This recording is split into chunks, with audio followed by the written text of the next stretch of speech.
Good morning, praise the Lord. Blessing for nation મિનિસ્ટ્રીથી હું આપનો ભાઈ સેમ ક્રિશ્ચન.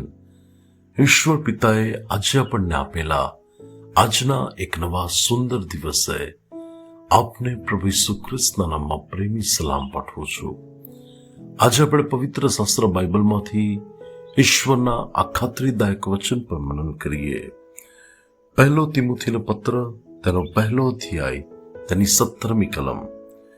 ત્યાં લખ્યું છે, જે સનાતન યુગોનો રાજા, અવિનાશી, અદ્રશ્ય તથા એકમાત્ર ઈશ્વર છે, તેમને સદા સર્વકાળ માન તથા મહિમા હો. આમીન.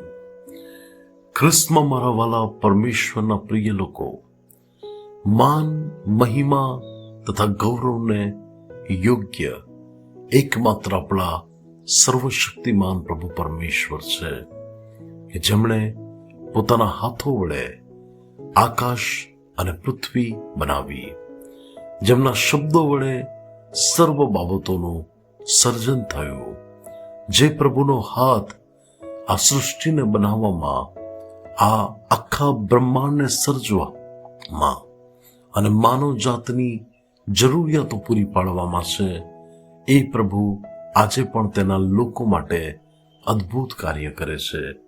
ત્યારે પરમેશ્વરના લોકો તરીકે આપણે એ ઈશ્વરને દરેક બાબતોમાં માન, મહિમા તથા ગૌરવ આપનારા હોવા જોઈએ. આજે આ જગતમાં અસંખ્ય લોકો એવા છે કે જેઓ પોતે માન અને મહિમા શોધે છે. આ જગતની અંદર એવા વ્યક્તિઓ કે તેમની હૃદયની ઈચ્છા એવી હોય છે કે તેમને લોકો સન્માન આપે એ બાબતો માટેનું કે તેઓ પોતે કંઈક છે. તેઓ હંમેશા એ બાબતો માટે એવી ઝંખના રાખતા હોય છે કે છેવટે માન અને મહિમા અને સ્થાન અમને મળવું જોઈએ. પરંતુ વાલાઓ, અંતકરણ તથા હૃદયને પારખનાર ઈશ્વરને જો કોઈ વ્યક્તિ માન અને મહિમા આપવામાં નિષ્ફળ જાય છે, તો ત્યાં પરિસ્થિતિઓ ગંભીર સર્જાઈ શકે છે. બાઇબલની અંદર તમે જુઓ તો હેરોદ રાજાના સમયની અંદર જ્યારે તેણે ઈશ્વરને મહિમા ના આપ્યો, ઈશ્વરને માન ના આપ્યું, ત્યારે બાઇબલ એવું કહે છે કે દૂતે આવીને તેને મારી નાખ્યો અને તે મરણ પામ્યો. બહુ ગંભીર બાબત છે કે આપણે આપણા પ્રભુને મહિમા આપીએ. નબુખાદનેસ્સર રાજાએ પણ જ્યારે સર્વશક્તિમાન ઈશ્વરને મહિમા ના આપ્યો અને તેણે કહ્યું કે આ બધું મેં મારા પોતાના પ્રતાપથી ઊભું કર્યું છે, ત્યારે એ ઘમંડી શબ્દોમાં તેનો ન્યાય થયો અને ઈશ્વરે તેને ઘાસ ખાતો કરી દીધો. પરંતુ વાલાઓ, જે કોઈ વ્યક્તિ પ્રભુને માન અને મહિમા આપે છે, પ્રભુ એ વ્યક્તિને ઊંચાઈઓ પર લઈ જાય છે. ત્યારે આપણે આપણા પરમેશ્વરને દરેક પરિસ્થિતિમાં માન અને મહિમા આપીએ.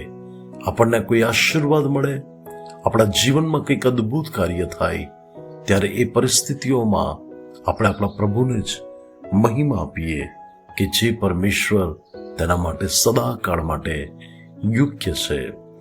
એસ્તરના સમયની અંદર તમે જુઓ કે મોર્દેખાઈ અને હામાન વિશે લખેલું છે. અને હામાન એ તો મોટો અધિપતિ છે, રાજા પછી એ વ્યક્તિને સ્થાન મળેલું છે. ત્યારે મોર્દેખાઈ કે જે યહૂદી તેને કોઈ રીતે સલામ નથી કરતો, ત્યારે બાઇબલ આપણને એવું કહે છે કે હામાન ક્રોધે ભરાયો એ બાબતને માટે કે તે મને માન કેમ નથી આપતો, એ મારો મહિમા કેમ નથી કરતો. ત્યારે તમે શાસ્ત્રની અંદર જો અભ્યાસ કરો તો તેની એ જ બાબતો તેની પાસે પાપ કરાવે છે અને છેવટે હામાન એ પતિત અવસ્થામાં મરણ પામે છે. પણ જે મોર્દેખાઈ ઈશ્વરને માન અને મહિમાને ગૌરવ આપનાર છે, એ વ્યક્તિને તેનું સ્થાન મળે છે.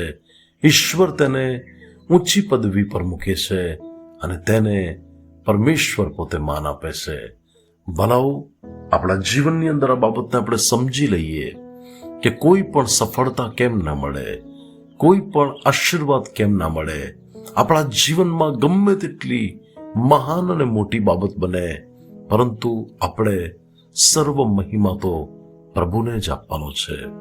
હમણાં જ મેં લાસ્ટ સન્ડે ગયા રવિવારે ચર્ચની અંદર કહ્યું કે જો હું જમીન ઉપર સાષ્ટાંગ કરીને 24 કલાક સુધી મારું નાક જમીન પર ઘસીને હું એમ કહું કે પ્રભુ તમારો આભાર, તમે અમારા ચર્ચ માટે જે અદ્ભુત કામ કરી રહ્યા છો, ત્યારે એ બાબતો માટે અમે યોગ્ય નથી, તો પણ મેં ચર્ચને કહ્યું કે એ પણ ઓછું પડે.